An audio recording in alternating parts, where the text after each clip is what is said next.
flacidez, rugas, tendinite, artrite, artrose, arteriosclerose, catarata, surdez e reumatismo. Tudo isso pode ser causado pela carência de colágeno no nosso organismo.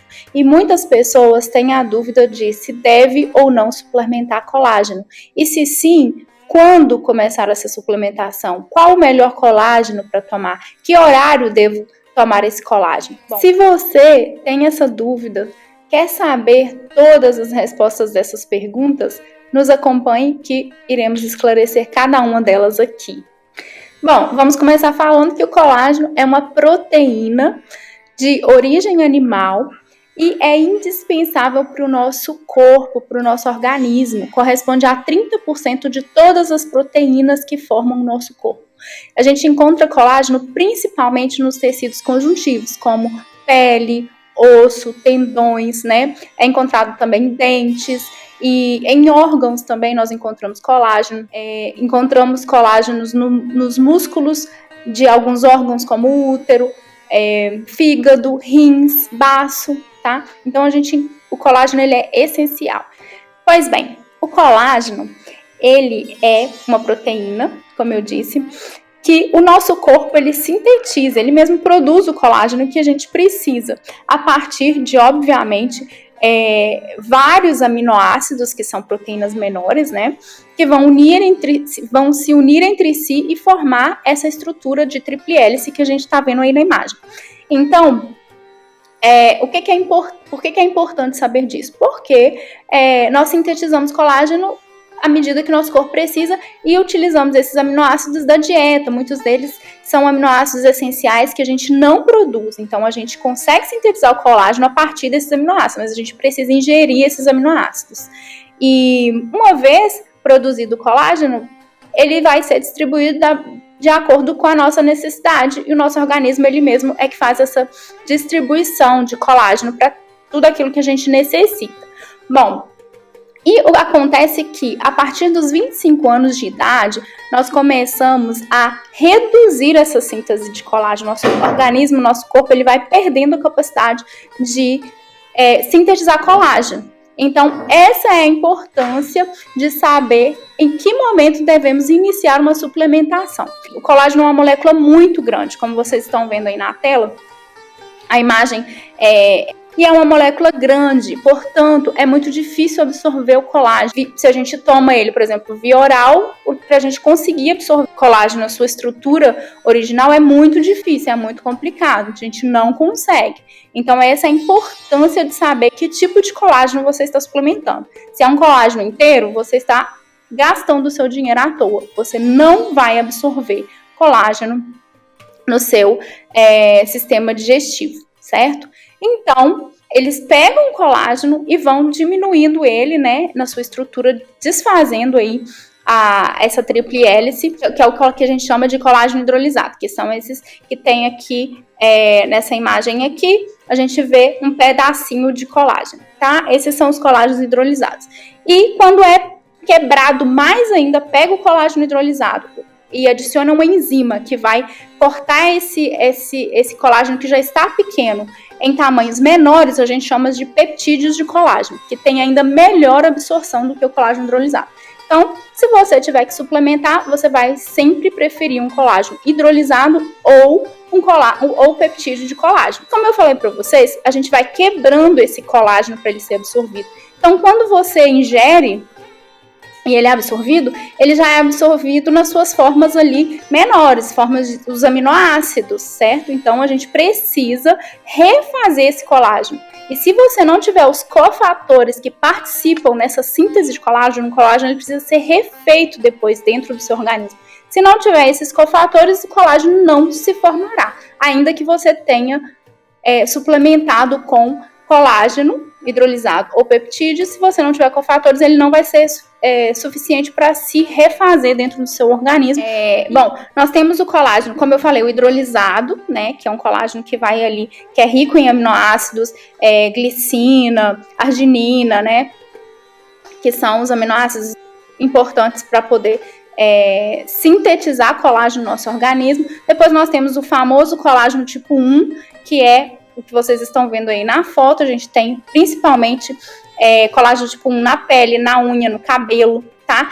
Também importante para o intestino, pois o colágeno tipo 1 ele é muito rico em glicina, que diminui a inflamação intestinal. Então, para a microbiota intestinal, eu gosto muito do colágeno tipo 1. E eles podem ser utilizados em conjunto, o colágeno hidrolisado e o colágeno tipo 1 juntos. Muitas vezes a gente compra o colágeno pronto, né? Muitas vezes a gente manda manipular de acordo com a necessidade. Então, por isso que é importante, todos os colágenos não são iguais. Então, a gente vai falar dos tipos justamente porque cada pessoa tem uma necessidade. Bom, depois nós temos o colágeno tipo 2, tá? O colágeno tipo 2 está presente nas articulações. É muito importante para pacientes que têm muitas dores articulares, né?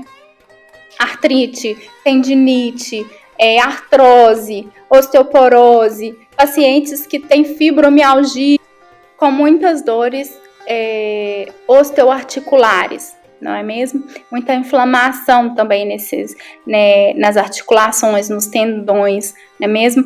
Então, essa é a importância de saber que o colágeno tipo 2 a gente usa aí mais ou menos para essa necessidade 40 miligramas por dia. O tipo 1 a gente usa ali entre 10 gramas por dia, 10 a 20 gramas, depende da necessidade, da idade do paciente, não é mesmo? E enfim, podemos combinar esses colágenos também. Bom, e o colágeno tipo 3, que tem uma atuação aí importante no controle, né, do colesterol, nas doenças cardiovasculares, hipertensão. A gente encontra também nos músculos de alguns órgãos, como eu falei, útero, fígado, baço, rins e intestino, tá? Então, muito importante o colágeno tipo 3 para o bom funcionamento desses órgãos, né? E é muito interessante a gente saber também quando a gente vai suplementar cada um desses colágenos. E agora a gente vai falar de algo muito interessante, importante, porque a vida inteira eu escutei as pessoas falando que gelatina é uma ótima fonte de colágeno. E na verdade, sim e não. Por quê? Porque quando você vai preparar a gelatina em alta temperatura, você tem que colocar ali aquele pozinho na água fervendo, você vai desnaturalizar essa proteína. Então, você perde a estrutura do colágeno ao ser aquecido em altas temperaturas. Então, ela não serve como fonte por conta do preparo. Bom, outra coisa, os produtos de beleza, né? A gente tem aí tanto de produtos de pele, de beleza, quanto de cabelo, quanto de unhas. O que tem aí falando que é fonte de colágeno, que você aplica de forma tópica, não adianta comprar, vocês estão gastando dinheiro à toa, jogando dinheiro fora, literalmente, porque não absorvemos através da pele, do cabelo, uma molécula tão grande quanto o colágeno. Por isso que é importante saber da estrutura, né? Entender que essa molécula, quando ela é muito grande assim, a gente não vai absorver através da pele, tá? Então, fica aí a dica que esses produtos realmente não conseguem ser absorvidos via tópico, tá? O que é importante a gente saber? Que se a gente não tiver os alimentos procolágenos, os cofatores, como eu falei para vocês, esse colágeno ele precisa ser formado novamente no nosso organismo. Então não é só tomar e ele todo picadinho ali em forma de peptídeo ou colágeno hidrolisado que ele vai já cumprir a função de colágeno. Não, ele precisa se reestruturar novamente em forma de colágeno. O organismo vai fazer isso, mas ele precisa dos cofatores, dos alimentos procolágenos. Se não tiver esses alimentos, se você não tiver um bom nível dessas vitaminas e desses alimentos no seu organismo, não adianta fazer a suplementação com colágeno, viu? Então, um dos alimentos aí importantes que eu gostaria de falar para vocês é a aveia, tá? Que é rica em proteínas, cobre, beta-glicana, antioxidantes, tá? Então a aveia é um excelente alimento pró-colágeno. Alimentos que são ricos em vitamina A, coloquei aí como exemplo a cenoura, mas tem outros, tá? Muito importante. O abacate, né? O avocado, muito conhecido, a gente utiliza de diversas maneiras hoje na culinária. Eu amo, tô sempre ingerindo. É fonte de vitamina A, C, D, E, entre outras coisas, tá? Mas a gente tá falando aqui para síntese de colágeno, vitamina E, novamente aí nas oleaginosas, que são alimentos procolágenos. As algas, tá? Na verdade, são a espirulina, clorela são importantíssimas também, porque são antioxidantes e tem uma fonte alto teor aí de proteínas. Da mesma maneira, carnes, tá? As carnes têm tudo isso aqui que a gente falou dos cofatores e é uma fonte importante, principalmente de proteínas também. O gengibre, eu sempre passo mesmo para os meus pacientes para tomar bastante chá de gengibre, porque é antioxidante, modula o intestino, né? E é rico, além disso, o gengibre é rico em vitamina C, magnésio, zinco, selênio, então é excelente para poder auxiliar aí na síntese de colágeno, tá? Eu vou passar para vocês aqui, nessa foto vocês vão ver aí o colágeno que eu tomo. Da Quantum Bio, é produzido no sul do Brasil, que é esse aqui, colágeno Q. É um colágeno hidrolisado, eu gosto porque eu faço na forma de shake, então eu gosto da textura que dá no shake, então eu uso o colágeno hidrolisado, tá? Eu faço uso de 10 gramas por dia. Aí, o importante disso daqui, gente, tem outros no Brasil bons, não são todos, pessoal, isso é que é complicado, a gente... É difícil falar, né, para não comprar, mas assim, comprar um colágeno que não seja de boa qualidade, que não tem estudo, que não mostra absorção ali, provavelmente joga dinheiro fora, tá? Esse aqui tem uma absorção de 90% de tudo que você ingere, tá? Após algumas horas. Então, testado e excelente. Por que eu tô falando isso? Obviamente que eu não ganho nada com isso, né, gente? É porque muitas pessoas me perguntam qual tipo de colágeno.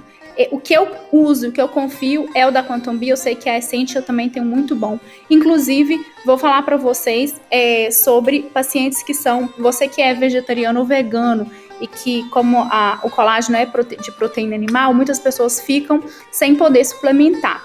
A gente tem essa opção aqui, e a Essentia também tem um que é procolágeno, alguma coisa assim que vem, eu não lembro como que vem o nome, mas vem justamente para esse tipo de pessoas que não ingerem nada de origem animal, vem lá como procolágeno, um suplemento que também eu sei que é muito bom, já li um estudo sobre eles, excelente. E esse da Quantum Bio aqui, que é o Sun Protein Q, que ele é retirado dos cogumelos Agaricus blazei.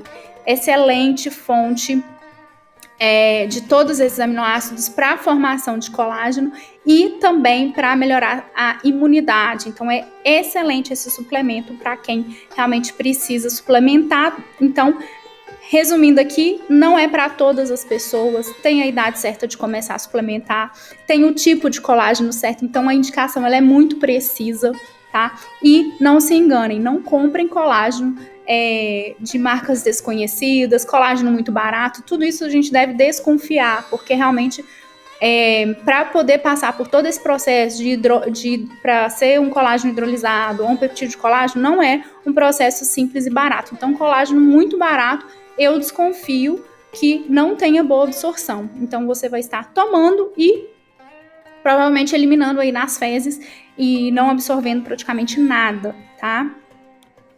Bom, para a gente fechar, então, esse assunto de colágeno, é muito importante a gente lembrar que antes de suplementar colágeno, a gente precisa ter uma alimentação equilibrada, tá? Se seu problema é flacidez, você quer trabalhar flacidez, melhorar a pele, antes de tomar colágeno, atividade física, tá? Diminuir carga glicêmica, musculação é muito importante para diminuir flacidez, para evitar também, né?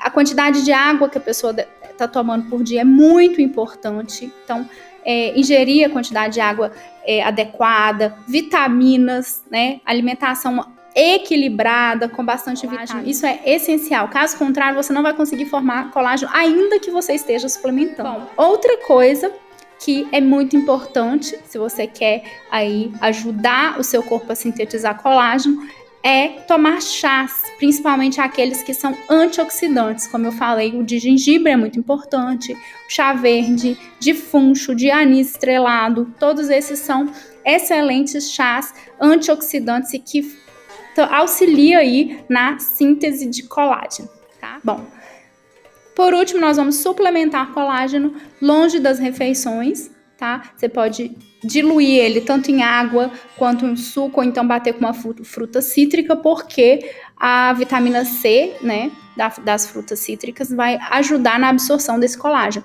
mas nunca ingerir o colágeno junto com alimentos, porque isso pode diminuir a absorção, tá? Bom, e aí a gente vai, obviamente, terminar esse vídeo falando que, além de todas as coisas que a gente pode fazer para melhorar a síntese de colágeno no nosso corpo, tem as coisas que também a gente deve evitar. Sempre tem, né? Aquilo que a gente deve evitar porque prejudica a síntese de colágeno. Por quê? Porque aumenta o estresse oxidativo, né? Porque muitas vezes diminui aí a absorção de vitaminas no nosso intestino, no nosso sistema digestivo. Então, quais são as coisas que a gente deve evitar? Excesso de poluição, né?